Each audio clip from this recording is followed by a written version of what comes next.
Sayyidina Habibina Syafi'ina Rasulillah kurang gede Sayyidina Muhammad ibn Abdullah sallallahu alaihi wa alihi wa sahbihi wa azwajihi wa dhurriyatihi Allah ya'li rajatihim bil jannah wa yanfa'una bi asrarihim wa anwarihim wa ulumihim wa nafatihim wa barakatihim fid dini wa dunya wal akhirah wa ja'aluna min hizbihim wa yarzuquna mahabbatahum wa yatawaffana ala milladihim wa yahshuruna fi zumratihim bil afiyatin wa salamatin lahumul fatihah. A'udzu billahi minasy syaithanir rajim. Bismillahirrahmanir rahim. Alhamdulillahi rabbil alamin arrahmanir rahim maliki yaumiddin. Iyyaka na'budu wa iyyaka nasta'in ihdinas siratal mustaqim. Siratal ladzina an'amta 'alaihim ghairil maghdubi 'alaihim waladdallin. Amin. Bismillahirrahmanirrahim. Nawaitu ta'alluma wa ta'lima wa tadhakkura wa tazkira wa nafa'a wal intifa'a wal ifadata wal istifadata wal hisa 'ala tamassuki fi kitabillahi wa sunnati rasulillah sallallahu alaihi wasallam wa du'a ilal huda wa dilalata 'alal khairi ibtigha'a mardatihi wa qurbihi wa thawabihi wa husnil khatimah ma'al lutfi wal afiyah wa salahil aqibah. Bismillahirrahmanirrahim. Alhamdulillahirabbil alamin wa bihi nasta'in ala umurid dunya waddin. Wassalatu wassalamu ala Rasulillah sayyidina habibina syafi'ina wa maulana Muhammadin sallallahu alaihi wa alihi wa sahbihi ajma'in. Amma ba'du. Qala musanniful kitab Hadratus Syekh Muhammad Al-Fudhali rahimahullah wa ghafara lahu wa liwalidayhi thumma ila sayyibu syarha min Ibrahim al-Bayjuri rahimahullah wa ghafara lahu wa liwalidayhi wa nafa'ana bihima fid darain. Allahumma aftah qulubana futuhal arifin wa bihidmatika wansur alaina birahmatika ya arhamar rahimin. Ila anqal. Masih pembahasan hukum, yaitu kemarin kita bahas apa? Hukum syar'i, terus hukum addi. Sekarang kita akan bahas hukum akli, yaitu yang isinya tidak keluar dari 3 perkara, yaitu wajib, mustahil, dan jaiz. Fal wajibu huwa alladhi la yatasawwaru fil aqli adamuhu ay la yusaddiqu al aqlu bi adamihi. Yang namanya wajib adalah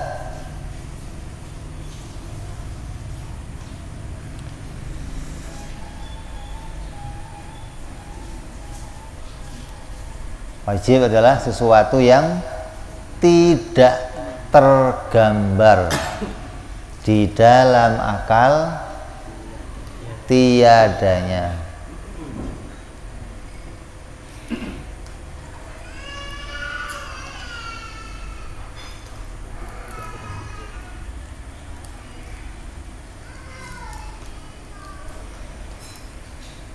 Kata hayyuzil jirmi ukhdahu qadran minal faragh. Sesuatu yang tidak tergambar di dalam akal ketiadaannya, atau akal tidak bisa membenarkan ketiadaannya.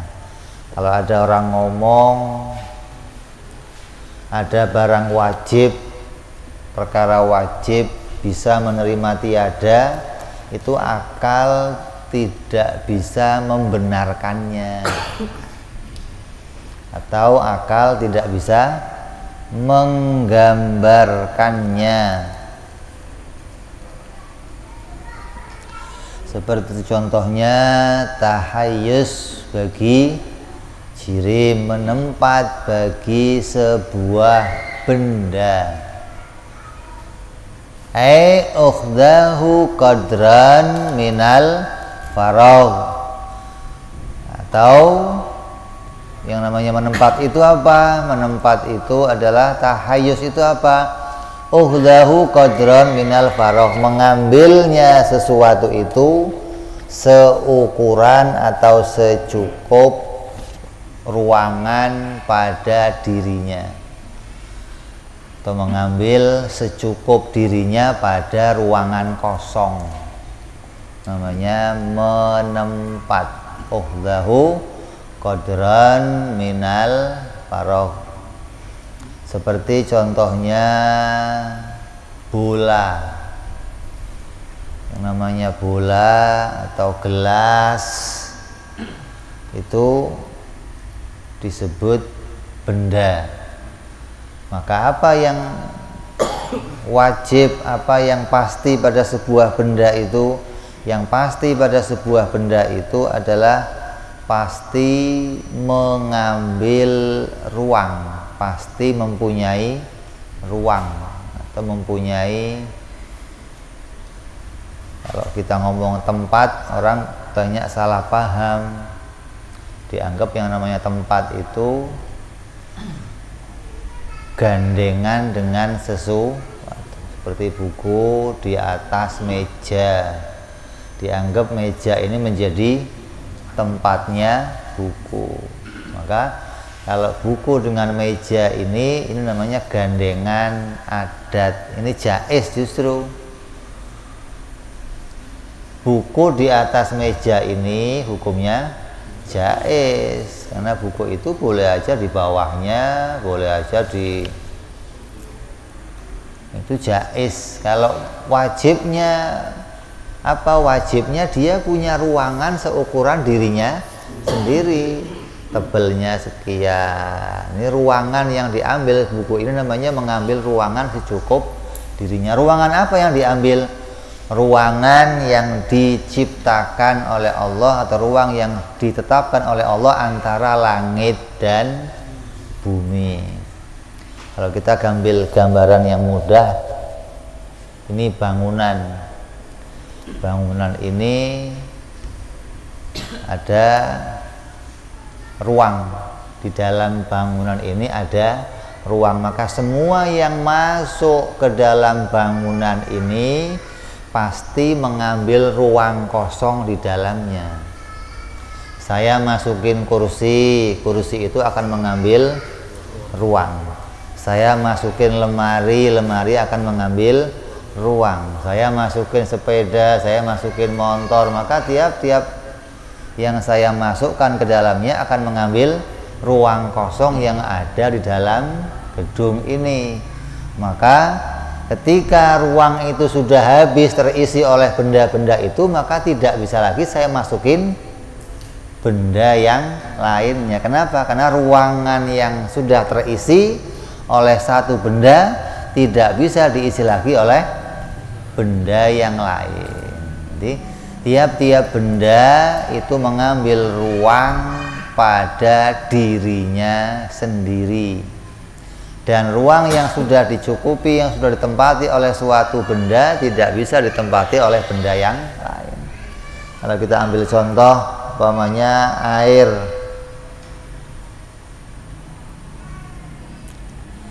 Air ini juga mengambil ruang dari gelas ini.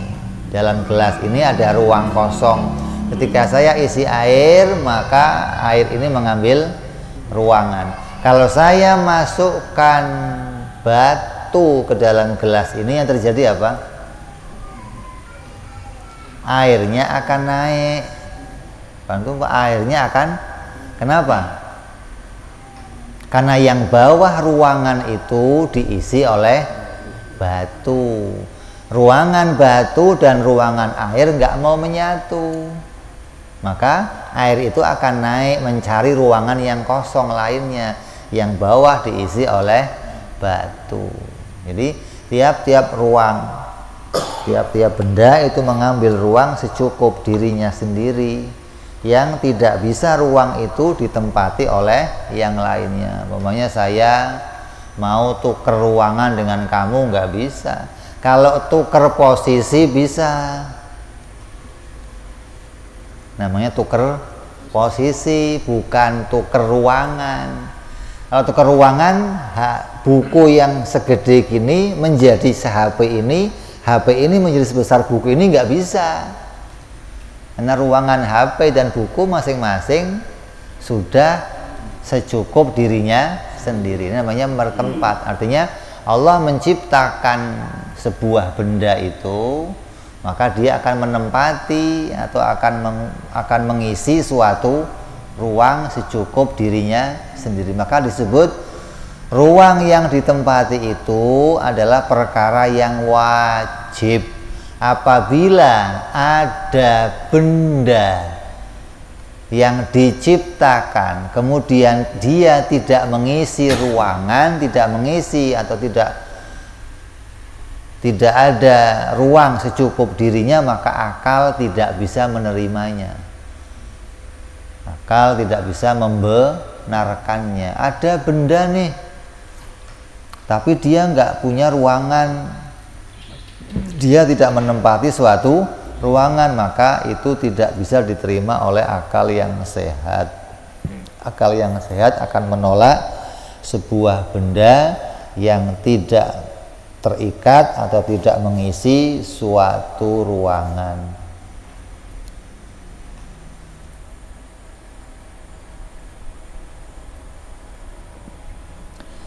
Artinya kalau akal tidak bisa membenarkannya, maknanya kerjanya akal itu memang menemukan yang wajib, yang mustahil, dan yang jaiz. Apabila bertempat pada suatu benda itu adalah sesuatu yang wajib, maka akal tidak bisa membenarkannya apabila ruang itu tidak ada pada suatu benda. Ini contoh, salah satu contohnya perkara wajib yang ada pada diri kita, wajib bagi sebuah benda. Contoh lainnya apalagi yang wajib? Wajibnya Nabi benar, wajibnya sidik bagi Nabi. Maka akal tidak bisa menerima apabila ada seorang Nabi tidak bersifat benar. Ada Nabi tapi bohong, nah, itu bukan Nabi, artinya bukan Nabiullah gitu loh. Kalau Nabiullah mustahil dia bohong, mustahil dia kedzib. Ini contoh yang ada pada kita. Contoh lainnya apa? Seperti pula adanya Allah. Adanya Allah juga hukumnya wajib menurut akal, bukan wajib menurut syariat, bukan wajib menurut adat, tapi wajib menurut akal. Artinya akal tidak bisa membenarkan apabila ada orang yang ngomong Tuhan itu tiada. Orang filsafat ngomong Tuhan itu enggak ada, maka akal yang sehat akan mengatakan mana mungkin, mustahil kalau Tuhan itu tiada. Kenapa? Karena Tuhan itu sesuatu yang wajib adanya, artinya tidak pernah, tidak akan mungkin Tuhan itu menerima ketiadaan. Ini contoh bagi Allah, contohnya wajib apa ya, nanti akan kita bahas 20 sifat itu semuanya hukumnya wajib bagi Allah. Bagi benda contohnya apa yang wajib? Menempat. Bagi Nabi contohnya apa yang wajib? Di antaranya sifat sidik. Nanti kita akan bahas, ada amanah, ada fatonah, semua adalah bagian sifat-sifat yang wajib bagi benda. Contohnya menempat, contohnya benda yang menempat. Wal jirmu kasyajari wal hajari, contohnya adalah seperti pohon dan batu. Fa idza qala laka syahsyu inna syajara lam ta'hudu mahalan minal ardi masalan la yusaddiqu akluka bidzalika. Kalau ada seseorang ngomong kepada kamu, ada loh saya lihat pohon tapi dia nggak bertempat, maka akal akan menolak. Bagaimana ada sebuah pohon kok tidak bertempat? Dia tumbuh di mana? Nggak di mana-mana. Bagaimana bisa ada pohonnya tapi nggak ditemukan ruangannya? Gitu loh. Artinya kalau pohon itu ada di bumi, pasti dia mengambil ruang yang ada di bumi. Kalau pohon ada di dalam rumah, maka dia akan mengambil ruang di dalamnya. Kalau ada pohon di dalamnya, dikatakan dia tidak menempati ruang di bumi, berarti dia nggak ada. Nggak mungkin ada sebuah pohon tanpa sebuah tempat. Begitupun batu, saya melihat ada batu. Batunya apa? Batu akik, kayak batu bacan, apalagi batunya batu bata. Ada batu bata gede, di mana? Nggak di mana-mana. Maka ini akal menolaknya. Setiap batu pasti harus mengambil suatu ruang secukup dirinya. Kalau dia adanya di bumi, maka dia harus mengambil ruang yang ada di bumi tersebut. La yusaddiqu la akluka bidzalika li anna ukhdahu mahalan wajibun, karena mengambilnya tempat, mengambilnya ruangan itu sesuatu yang wajib. La yusaddiqul aqlu bi adamihi, maka tidak bisa, tidak dibenarkan oleh akal ketiadaannya. Ini akalnya waras namanya.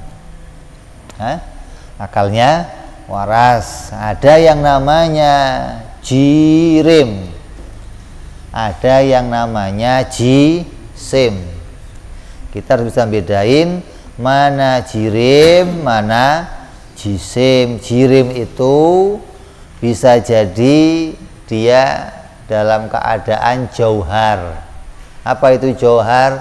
Jirim yang sendiri, jirim yang tidak tersusun dari beberapa jirim yang lain. Disebut namanya jauharul fard.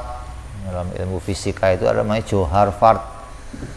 Artinya suatu unsur yang terkecil, yang kalau kita itu pakai mikroskop, kita potong,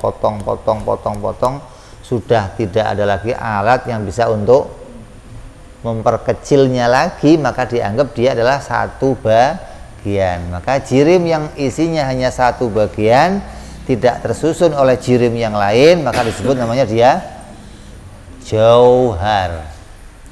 Kalau jirim itu tersusun dari jirim yang lainnya lagi, maka namanya jisim.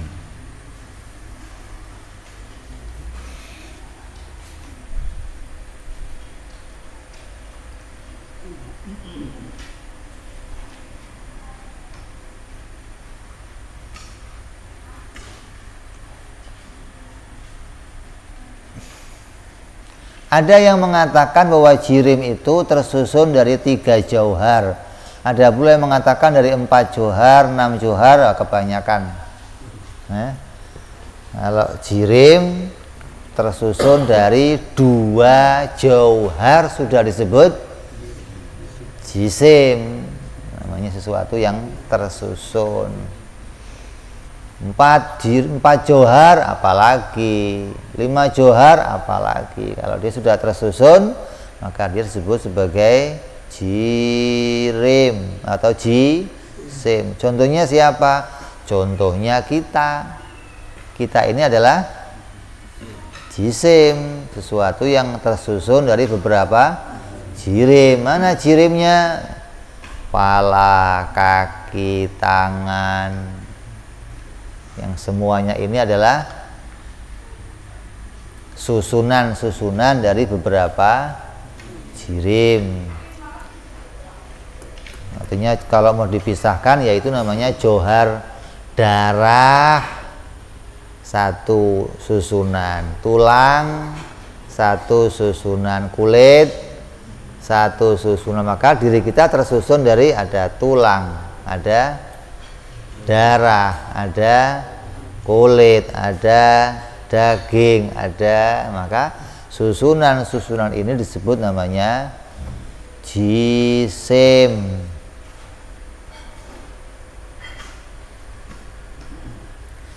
Maka jauhar ketika dia sendiri tidak disebut jisim. Ini enggak ada perbedaan, hanya saja pertentangan dalam hal ini adalah penamaan jauhar.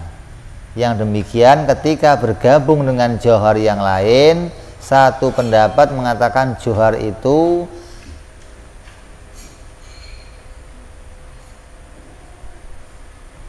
harus susunannya berbeda atau sama.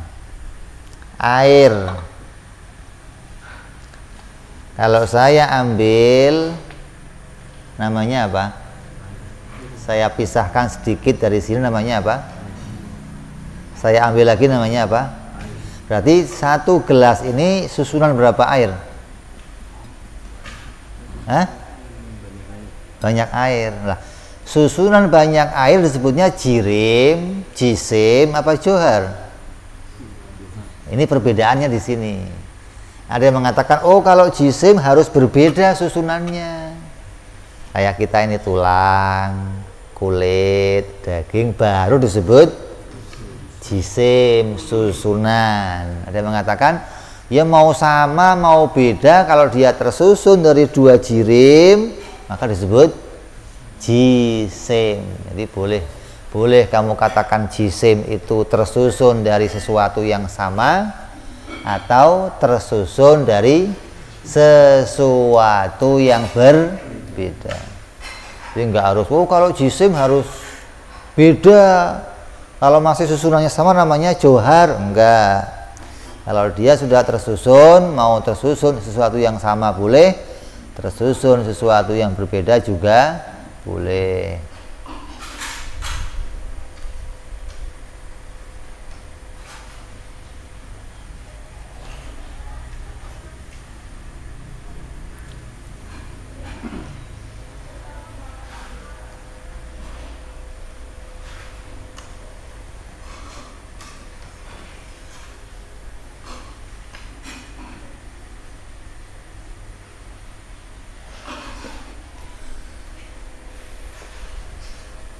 Ini yang pertama, contoh atau hukum yang pertama, yaitu hukum wajib. Kita harus tahu ini nih, kalau nggak tahu nanti bingung. Jadi harus kita ulang-ulang terus, ini wajib itu apa. Dan kita harus bisa membedakan antara wajib hukum akal dan wajib menurut hukum syar'i. Nanti ada lagi wajib menurut hukum adi. Oh, ini ada wajib akli, ada wajib adi, ada wajib syar'i. Ini namanya kita harus menjelaskan kedudukan hukum. Jadi hukum itu nggak hanya hukum syar'i saja. Hukum itu nggak hanya masalah sholat saja, nggak hanya masalah wudhu, nggak hanya masalah. Itu bagian dari hukum syar'i. Tapi kedudukan hukum harus kita jelaskan. Bahwa kedudukan hukum itu ada hukum akli, ada hukum adi, ada hukum syar'i. Tiga macam hukum ini harus dijelaskan. Kemudian yang kedua dari isinya hukum akli adalah mustahil. Wal mustahilu huwa alladzi la yatasawwaru fil akli wujuduhu, ay la yusaddiqul aklu bi wujudihi. Mustahil kebalikan dari wajib. Kalau wajib itu sesuatu yang tidak pernah menerima tiada, atau tidak mungkin menerima tiada, atau tidak tergambar oleh akal ketiadaannya. Maka mustahil ini adalah tidak tergambar adanya, tidak mungkin ditemukan adanya, tidak dibenarkan oleh akal adanya. Fa inda qala qail, apabila dia mengatakan innal jirma fulan khalu anil harakati was sukun ma'an. Seperti contoh, ada yang mengatakan bahwa sebuah benda itu bisa saja tidak ditemukan pada dirinya gerak ataupun diam. Benda itu, contoh benda ini mewakili semua benda di dunia. Kamu nggak usah keliling. Untuk mengatakan benda itu bertempat, kamu juga nggak usah ngecek ke Amerika, ngecek ke Arab, ngecek ke Cina. Coba saya mau ngelihat gelas di sana ada tempatnya apa enggak. Saya mau ngecek gelas di sini ada atau enggak usah. Kenapa? Akal sudah bisa mutusin. Kenapa? Karena keputusan hukum akal itu cara mutusinya bukan melihat pakai mata keluar, bukan, tapi dinazor, ditadaburkan dengan akal. Akal bisa menggambarkan, munculin gambar dalam akal. Akal kamu bisa membuat gambar enggak? Bahasa lainnya bisa membuat bayangan enggak? Bisa? Bisa bayangin mobil enggak? Kalau cewek telanjang bisa? Paling cepet. Bisa gambarin? Bisa? Nggak bisa? Lah, itu namanya gambaran. Lah, sesuatu yang muncul di gambarannya akal, itu yang mau diputuskan. Setiap yang muncul di gambarnya akal pasti punya ruang. Entah itu saya gambar mobil, entah itu saya gambar gelas, entah itu saya gambar rumah, entah saya gambar orang. Yang saya gambar pasti punya ruang. Begitu pula saya menggambarkan gelas di pikiran saya. Gelas yang tergambar itu akan menerima dua perkara. Kalau enggak gambar itu gelasnya gerak atau gelasnya diam. Akal saya tidak bisa membuat sebuah gambaran gelas yang tidak gerak dan tidak diam. Coba. Atau kamu bikin gambar lah. Kalau akal kamu rupanya rada goblok, rada idiot namanya, coba pakai papan tulis. Kamu bikin gambar mobil.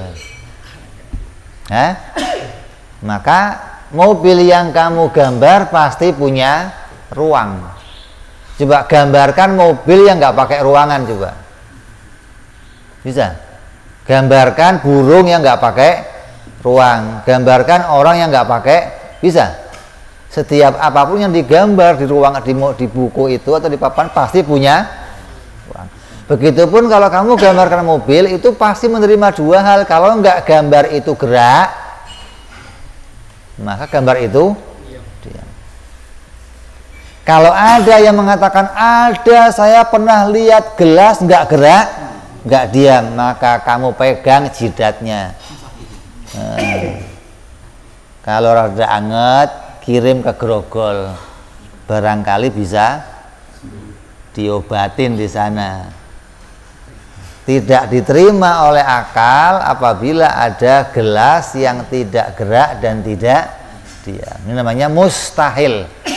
Mustahil itu sama sekali tidak akan pernah terjadi selamanya, sampai kapanpun.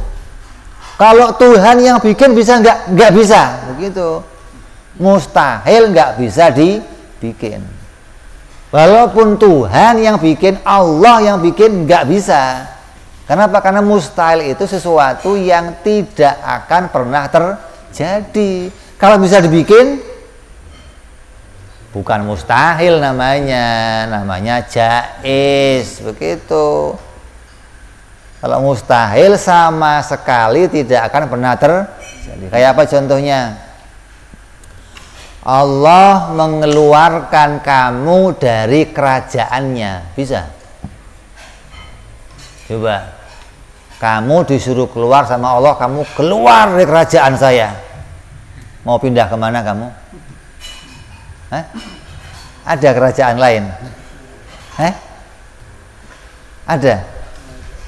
Maka itu hukumnya mustahil. Maka mustahil ini sesuatu yang tidak bisa diciptakan, atau sesuatu yang tidak akan pernah bisa muncul wujudnya, seperti benda yang tidak gerak dan tidak diam. Benda itu akan menerima dua hal, diam atau gerak. Diam atau gerak, hanya dua. Nggak mungkin gerak dan diam bersamaan, yang nggak mungkin. Hilang gerak dan diamnya juga nggak mungkin. Sebuah benda akan menerima salah satu, gerak atau diam. Ini akal tidak bisa menggambarkan, maka akal juga nggak bisa membenarkan. Kalau akal itu sendiri, maka akal nggak bisa buat gambaran. Kalau ada yang menghadirkan sesuatu, akal nggak bisa membenarkannya.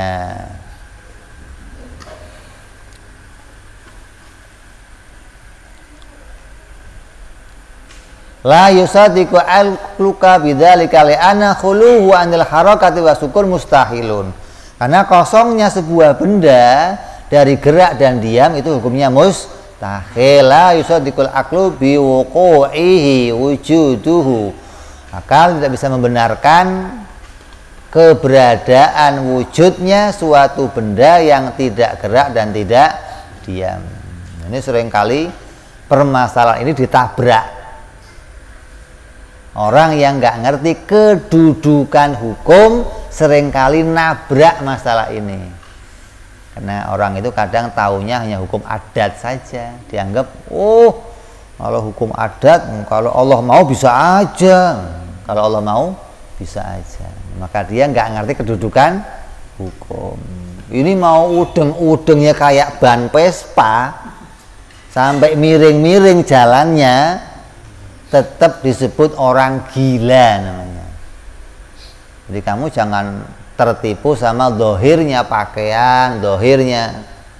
Maka seseorang harus jelas dulu tentang kedudukan hukum. Kadang seseorang itu karena hanya taunya hukum itu syar'i, taunya hukum itu adi, nggak ngerti hukum akli, maka dianggap wajib itu hanya ada pada wajib hukum adi dan syar'i. Ketika melanggar hukum akli nggak ngerti dia.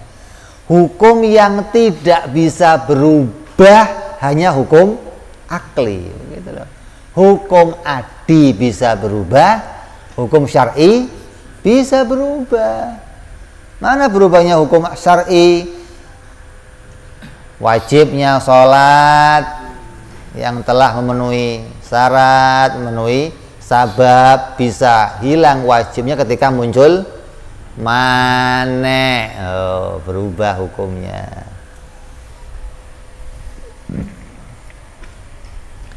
Hukum adi, gandengan api dengan panas, bisa berubah hukumnya. Tapi hukum akli selamanya tidak bisa berubah. Kalau orang nggak paham hukum akli, maka terkadang hukum adi dijadikan hukum seperti siapa? Mu'tazilah, Qadariyah yang mengatakan kalau Tuhan mau ya bisa aja. Karena dianggap Allah itu kan maha kuasa, kalau Allah mau ya bisa saja. Ini salah menempatkan kedudukan hukum, nggak bisa paham mana hukum akli, mana hukum syar'i, mana hukum adi. Jadi mustahil itu sama sekali tidak akan pernah terjadi. Ini apa yang harus kita pahami dari kedudukan hukum nih. Kalau nggak paham ini bisa kacau nanti pembahasan kita. Jadi yang pertama namanya wajib, sesuatu yang tidak pernah mengalami, tiada. Yang kedua namanya mustahil, sesuatu yang tidak akan pernah mengalami. Ada yang ketiga namanya jaiz. Wal jaizu huwallazi la yusaddiqul aqlu biwujudihi taratan wa bi adamihi taratan. Wal jaizu huwallazi yusaddiqul aqlu biwujudihi taratan wa bi adamihi taratan. Jaiz itu apa? Kalau yang kedua tadi pakainya la yusaddiq, akal tidak membenarkannya.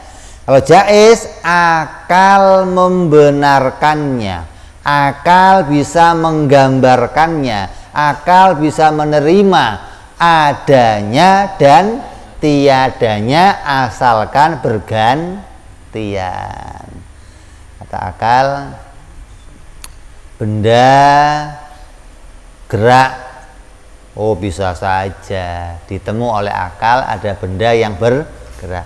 Atau benda itu diam, boleh saja kata akal benda itu diam. Keduanya diterima asalkan bergantian. Fulan wujud, kata akal bisa diterima.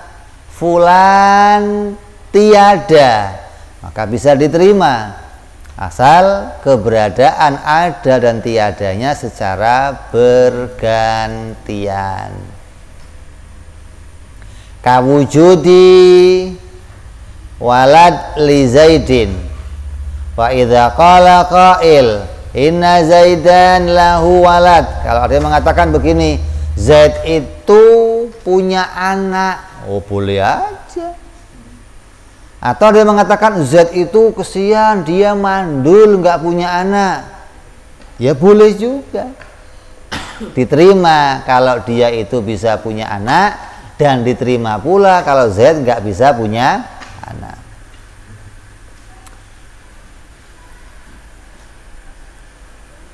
Wa idza qala inna Zaidan la waladan lahu jawazal aqluka yusaddiqu dzalika bi wujudi walad li Zaidin wa adamihi jaizun yusaddiqul aqlu bi wujudihi wa adamihi fahadhihi. Maka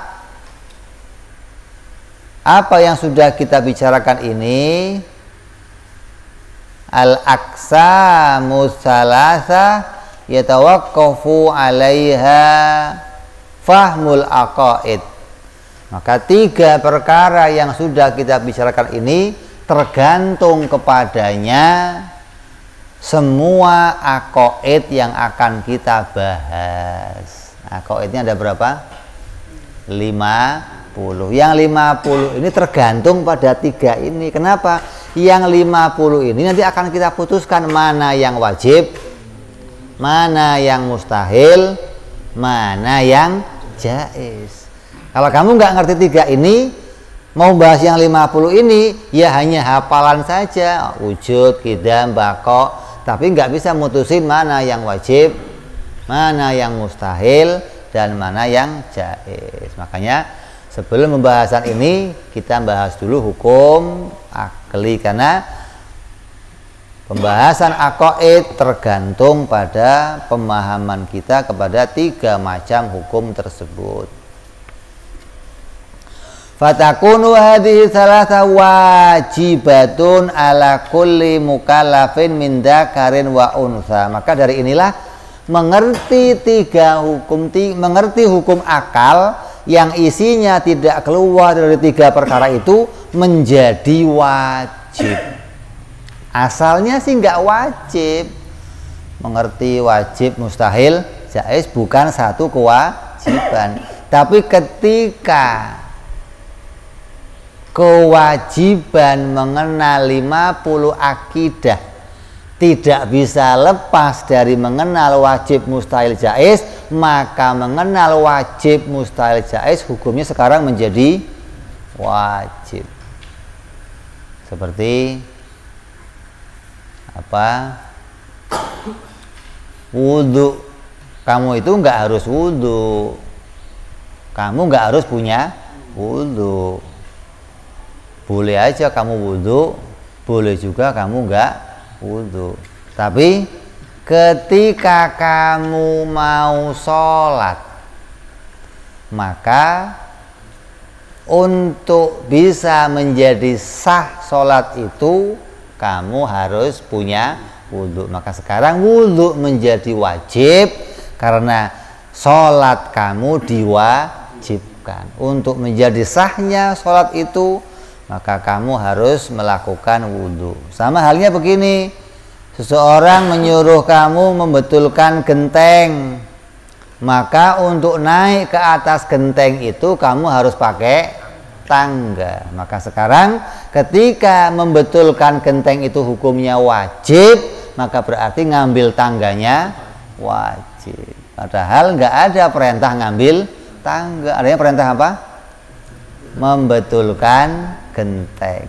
Tapi karena untuk naik ke atas genteng tidak bisa dikerjakan tanpa pakai tangga, maka sekarang mengambil tangga hukumnya menjadi wajib. Sama dengan ini, perintahnya mengetahui 50 aqaid. Tapi untuk paham 50 aqaid tidak bisa tanpa melewati wajib, mustahil, jaiz. Maka sekarang berarti memahami wajib, mustahil, jaiz hukumnya juga wajib sebagaimana kedudukannya mengerti aqaid yang 50.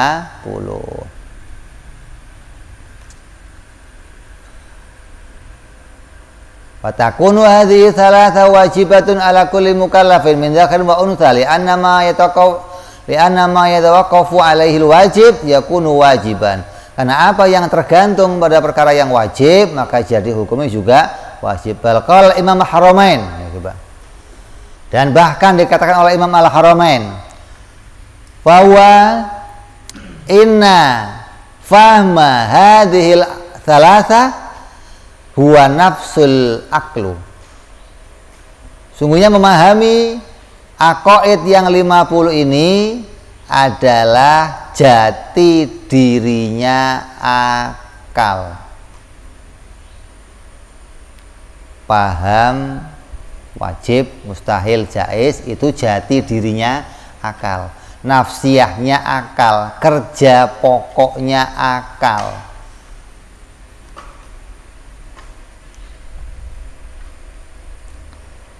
Tidak bisa ada akal kok nggak paham wajib, mustahil, jaiz, maka itu namanya akal yang nggak normal, akal yang nggak beres.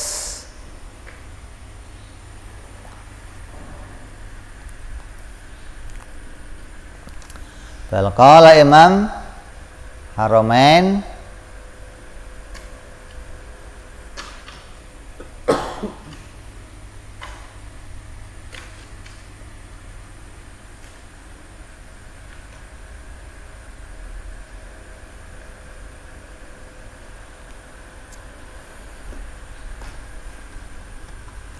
anna fahma hadhihi thalathah wa nafsul aqlu faman lam ya'rifha ay lam ya'rif ma'nal wajib wa ma'nal mustahil wa ma'nal jaiz falaisa bi'aqilin.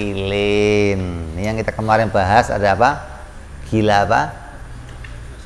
Nah, gila swasta, ada gila negeri. Dari sini kita ngambilnya dari perkataan Imam Al-Haramain yang mengatakan kalau ada orang punya akal, tapi akalnya nggak bisa ngerti mana wajib, mana mustahil, mana jaiz, maka berarti sama saja dia nggak punya akal.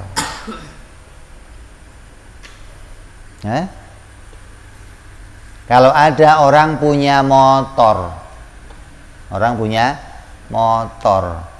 tapi tiap hari motornya cuma dilap aja. Kalau mau keluar dituntun. Sama aja apa ini? Sama saja nggak punya motor gitu loh. Akalnya tiap hari dirapihin, kepalanya diikat-ikat. Tapi begitu ditanya apa yang wajib bagi Allah?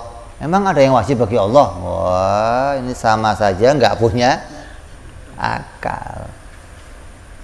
Orang punya mata, tapi dia nggak bisa ngerti, nggak bisa bedain mana merah, mana kuning, mana hijau. Itu sama kayak nggak punya mata.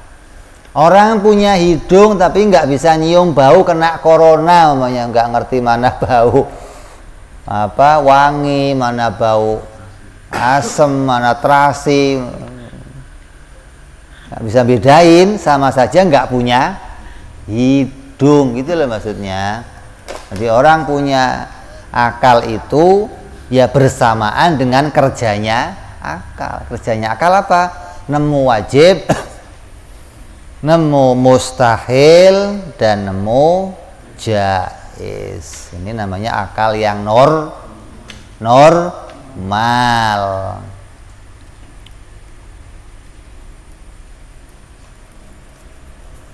Ya, jadi ini pokok utama ini.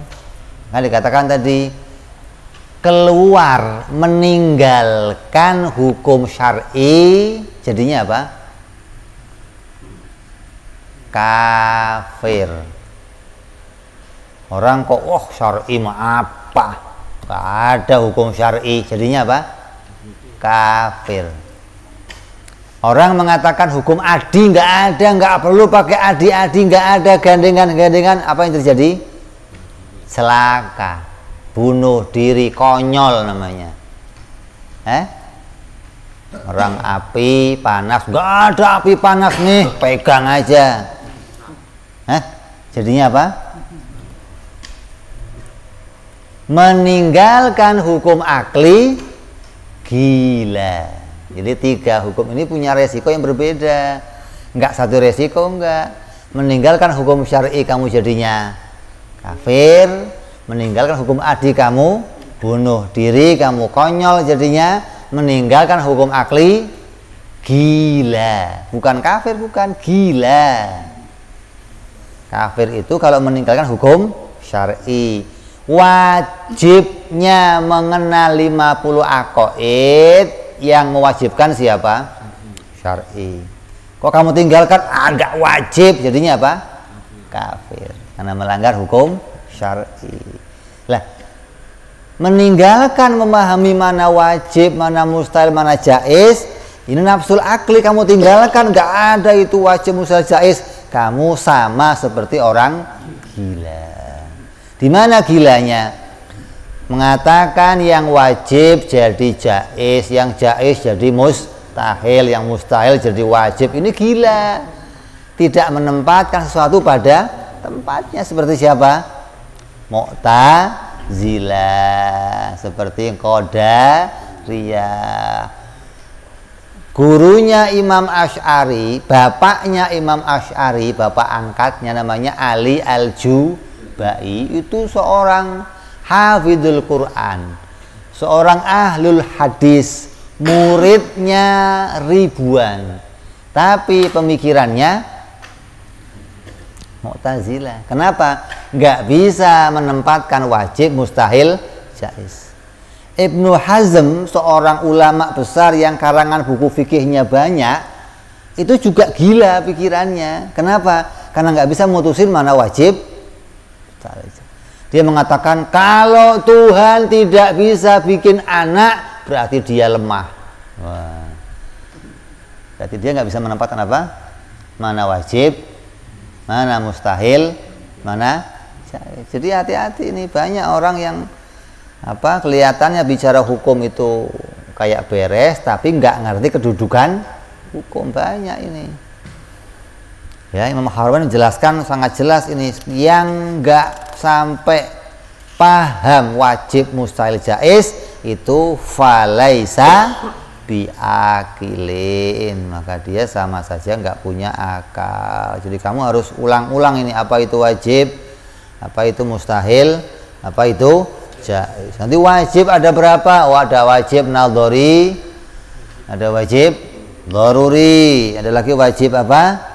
Mutlak, ada muqayyad, ada aridhi. Ini bagian isinya perkara wajib, mustahil, jaiz yang harus kita kaji juga secara perincian apabila kita mau jadi orang yang roseh dalam ilmu tauhid.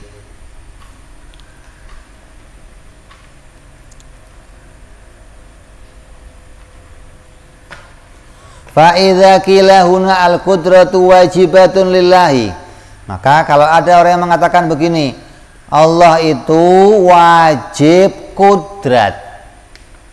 Allah wajib kudrat. Maka makna wajib di situ wajib apa? Wajib akli. Nggak bisa wajib syar'i, apalagi wajib adi, nggak bisa. Harus wajibnya wajib akli. La yusaddiqul aklu bi adamiha, karena akal tidak bisa membenarkan ketiadaannya sifat kudrat bagi Allah Subhanahu wa ta'ala.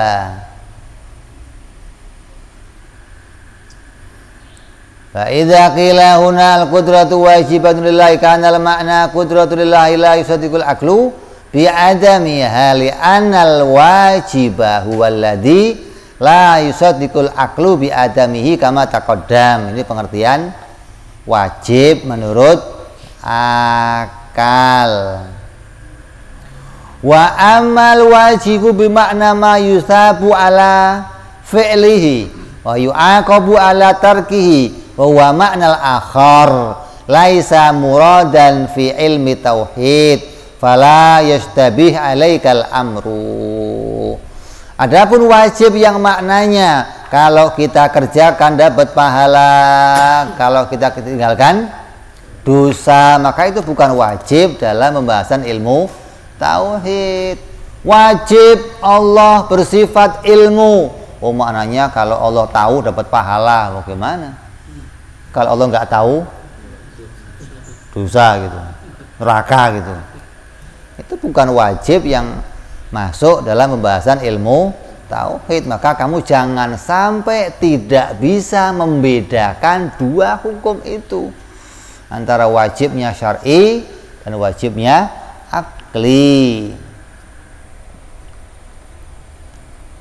Naam, maka jelas ya. Laukila yajibu ala mukallafin. Nah, sekarang kita bicara lagi. Apabila dikatakan wajib bagi mukallaf i'tiqadul qudrat lillah, seorang mukallaf wajib mengetahui kalau Allah bersifat kudrat, maka hukum wajibnya apa? Wajib syar'i. Kenapa? Karena wajibnya bagi mukallaf, wajib atas perbuatannya orang mukallaf, maka wajib di situ namanya wajib syar'i. Ini harus bisa dibedakan ini. Fala yastabihu alaikal amr. Na'am law qila yajibu ala mukallafin i'tiqadul qudrati lillah. Ita'alakana al-ma'na yuthabu ala dzalika wa yu'aqabu ala tarki dzalika. Maka maknanya adalah itu makna wajib syar'i. Fa farriq baina ayyuqala i'tiqadu kadza wajibun wa baina ayyuqala al-ilmu mathalan wajibun. Maka kamu harus bisa membedakan ini antara mengatakan i'tiqad, mengiktikadkan yang begini wajib, sama mengetahui sifat ini wajib bagi Allah, bagi Nabi, maka itu punya makna yang berbeda. Li'annahu idza qila al-ilmu wajibu lillahi ta'ala kana al-ma'na annal ilma Allah ta'ala la yusaddiqul aklu bi adamihi. Kalau dikatakan Allah itu wajib bersifat ilmu, maka maknanya sifat ilmu itu tidak akan pernah tiada pada zatnya Allah. Maka berarti wajibnya di situ wajib akli. Wa amma idza qila i'tiqadul ilmi wajibun, apabila dikatakan bahwa seorang itu wajib tahu kalau Allah bersifat ilmu, maka kanal makna yusabu in i'tiqada dzalika wa yu'aqabu in lam ya'taqid. Seorang mukallaf wajib tahu kalau Allah bersifat ilmu, maka wajib tahu bagi mukallaf itu hukumnya adalah wajib syar'i karena berkaitan sama perbuatannya seorang mukallaf.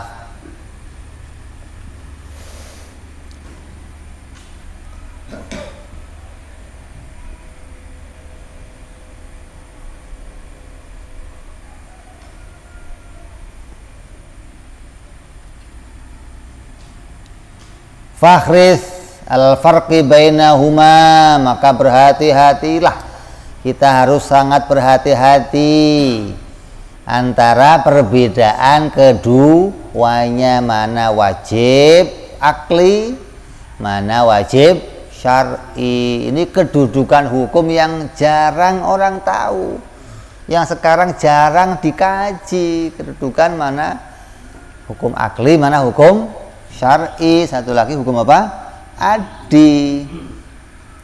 Wala takun mimman qallada fi aqaididdin, maka jangan sampai kamu termasuk orang-orang yang taklid di dalam masalah i'tiqad.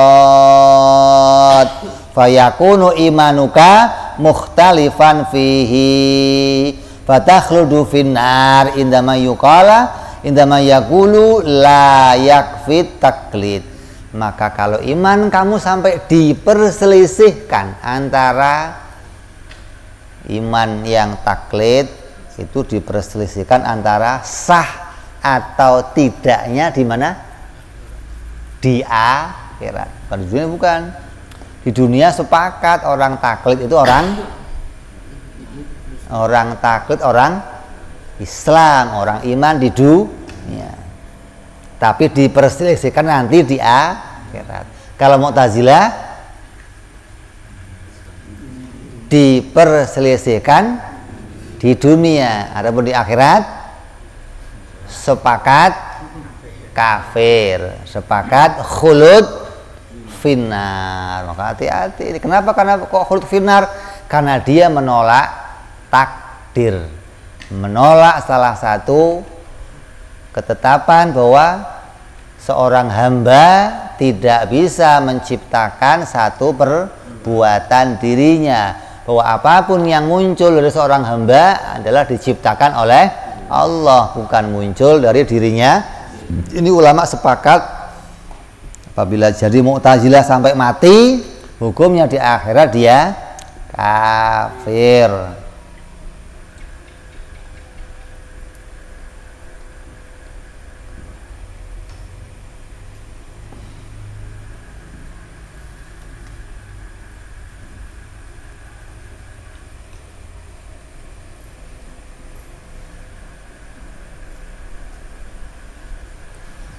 Terus kaji perbedaan antara keduanya, ajarkan kepada anak-anak kita, istri kita, agar bisa paham mana hukum akli, mana hukum syar'i. Fa yakunu imanuka mukhtalifan fihi wa takhludu finnar indama yaqulu la yakfi taklid.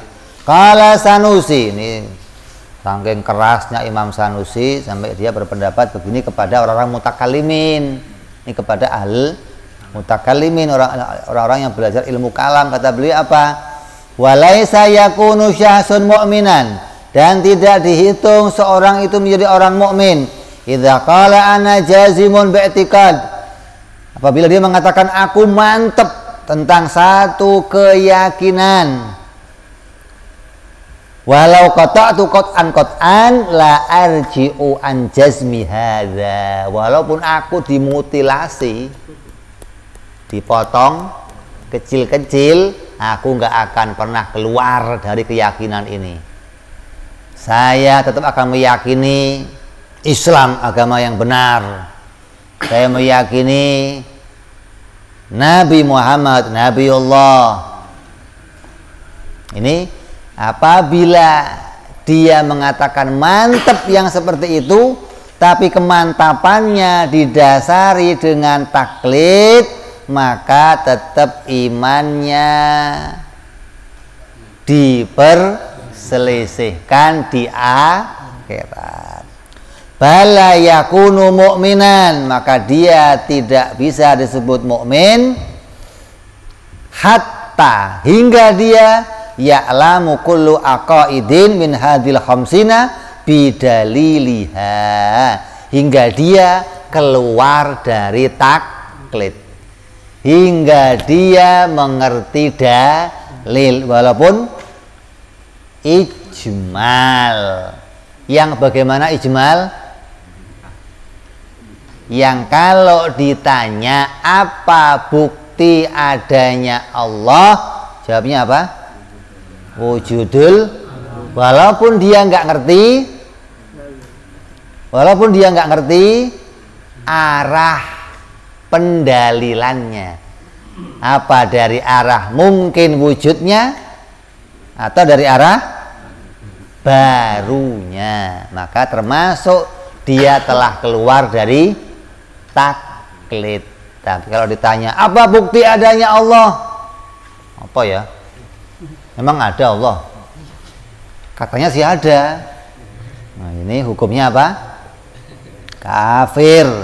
Walaupun dia meyakini dengan kuat kalau pendapat itu masih disandarkan pada gurunya, bapaknya, kiainya, bukan pendapat yang muncul dari dirinya sendiri atas penemuan akalnya yang sehat, maka disebut dia tetap orang yang taklid. Dan taklid ini diperselisihkan.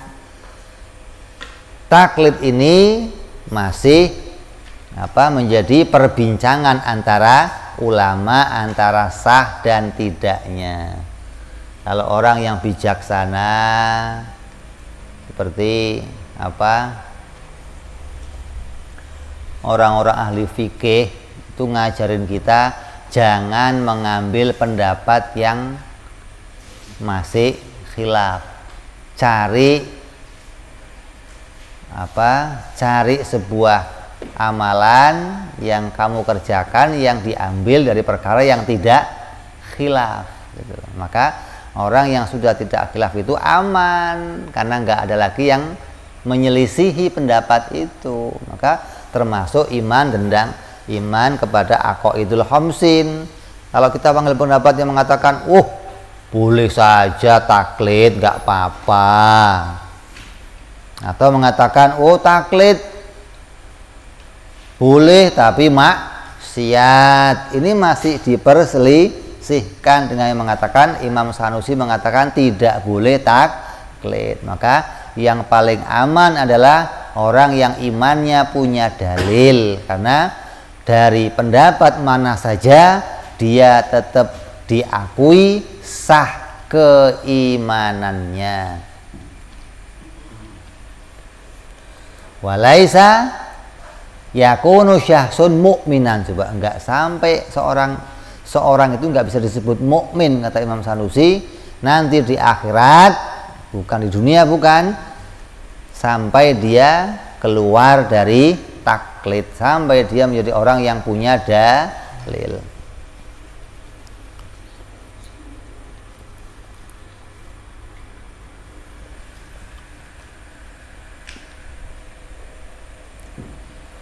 Wa taqaddama hadzal ilmu fardhun kama yukhadhu min syarhil aqaid. Maka mendahulukan belajar ilmu ini hukumnya fardhu ain. Coba. Mendahulukan belajar ilmu tauhid hukumnya fardhu ain. Sebagaimana dituliskan dalam syarah aqaid. Penting berarti kan, jangan sampai kita mengatakan nggak usah lah belajar ilmu tauhid atau belakangan aja belajar ilmu tauhid. Wah, bahaya itu kalau sampai kita meyakini yang demikian.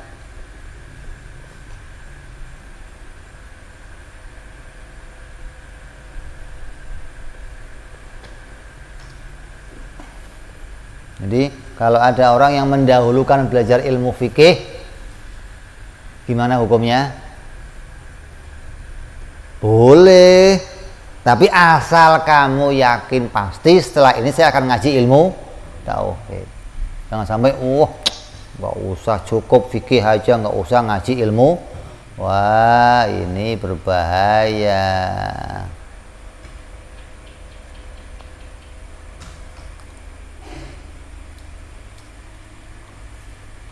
Ya, jangan sampai kita menetapkan sesuatu yang keluar dari apa yang disepakati oleh para ulama.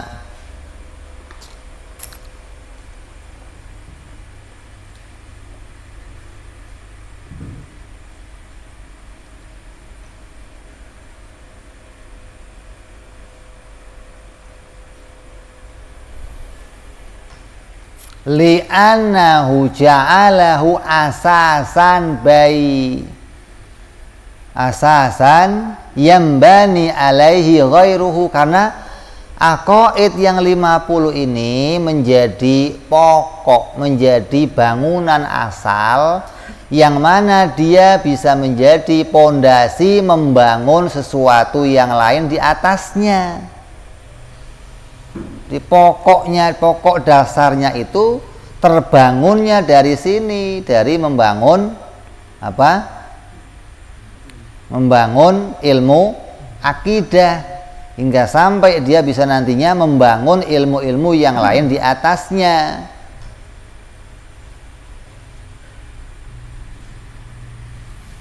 Taqaddama hadzal ilmi fardhon kama yukhadu min syarhil aqaid li'annahu ja'alahu asasan yambani alaihi ghairuhu, yang mana dari arah inilah terbangun sesuatu yang lain di atasnya.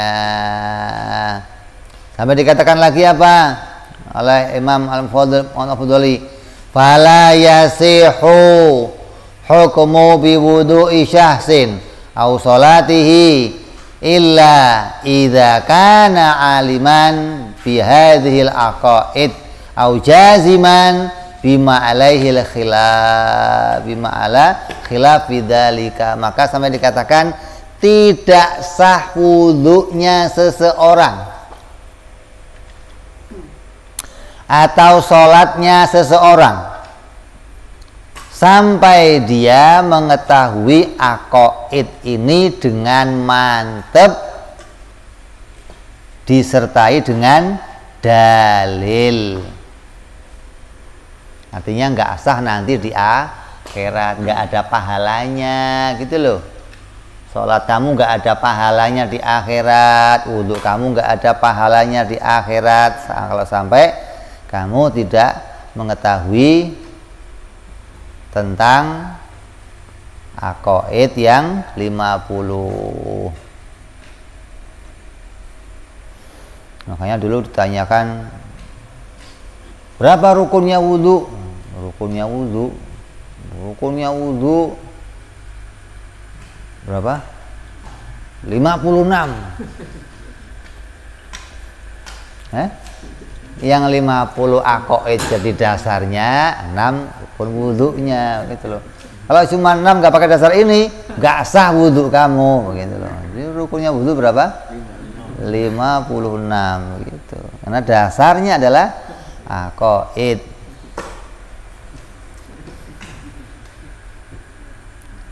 Maka karena itulah para ulama membuat syair sebagai celaan. Nih, penting ini.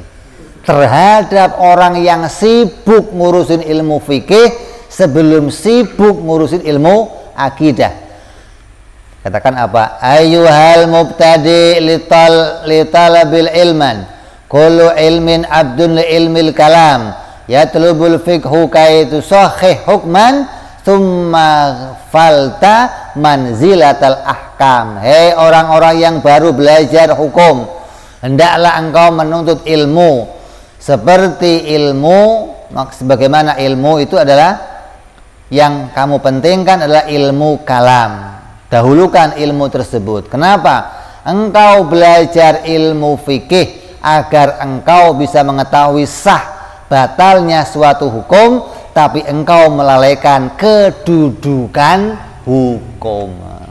Ente bicara sah batal fikih, oh kalau mau sholatnya sah harus begini, wudhunya sah begini, tapi kamu nggak bicara kedudukan hukum, mana hukum syar'i, mana hukum akli, mana hukum adi. Bagaimana bisa kamu tinggalkan hingga hukum wudhu kamu jadi nggak sah, malah hukum sholat kamu jadi nggak sah gara-gara apa? Meninggalkan kedudukan hukum. Tidak bisa misalnya kedudukan hukum ini penting, jangan sampai kita menggampangkan hal yang demikian, ya.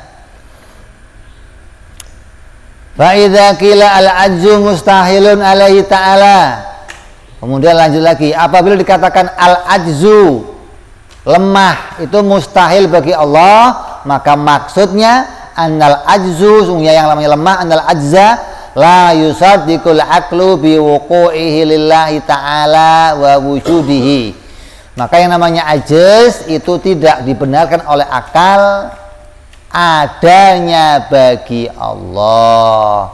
Wakama yuqalu fi baqil mustahilat, dan begitupun pada perkara-perkara lain yang masuk perkara yang mustahil. Kalau dikatakan Allah buta, hukumnya apa?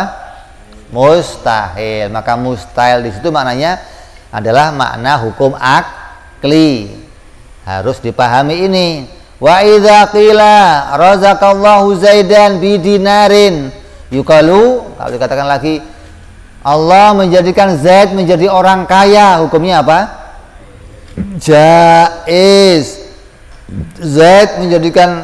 Allah menjadikan Zaid menjadi orang yang miskin, hukumnya apa? Jaiz. Zaid itu sepanjang hukum, sepanjang hari bekerja keras, maka dia menjadi orang kaya, hukumnya apa? Tetap jaiz, bukan manjada, wajada. Siapa yang punya kemauan pasti, yang mastiin siapa. Jadi kamu harus tahu kedudukan hukum ini. Oh, ini bicara hukum adi. Oh, aklinya hukumnya jaiz. Syar'inya apa hukumnya? Tinggal wajadanya kemana, gaple apa riba apa, begitu dong. Maka syar'i bicara haram atau sunnah atau makruh atau mubah. Adinya wajib begini, aklinya jaiz. Walaupun dia mengatakan pasti, kalau kamu begini pasti begini, kata akal jaiz. Ini harus dipisahkan ini.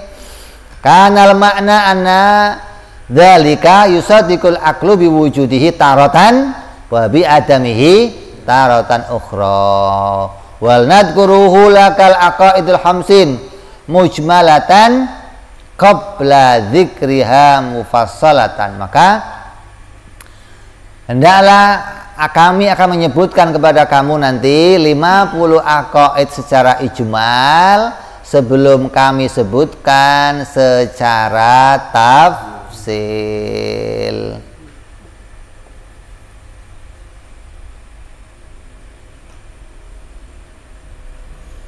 Kemudian fa'lam annahu yajibu lahu subhanahu wa ta'ala isyruna sifat wa yastahilu alaihi ta'ala isyruna sifat wa yajuzu fi ta'ala amrun wahidun fahadhihi ihda wa arba'un. Ini namanya apa ini? Ijmal. 20 yang wajib, 20 yang mustahil, 1 yang jaiz. Maka setelah ini akan bicara nanti secara tafsil. Wa yajibu lirusuli arba'atun wa yastahilu alaihim arba'atun wa yajuzu fi haqqihim alaihi wassalatu salam amrun wahidun fahadhil khamsun. Maka jumlahnya ada 50. Fasayati tajril kalam inda zikriha mufassalatan insyaallah. Maka akan saya bahas nanti secara tafsil insyaallah. Padahal langsung pakai insya. Nanti kita bahas perjumpaan yang akan datang insyaallah. Wallahu a'lam bishawab. Ila hadratin nabi. Al-Fatihah. A'udzubillahi minasyaitonir rajim.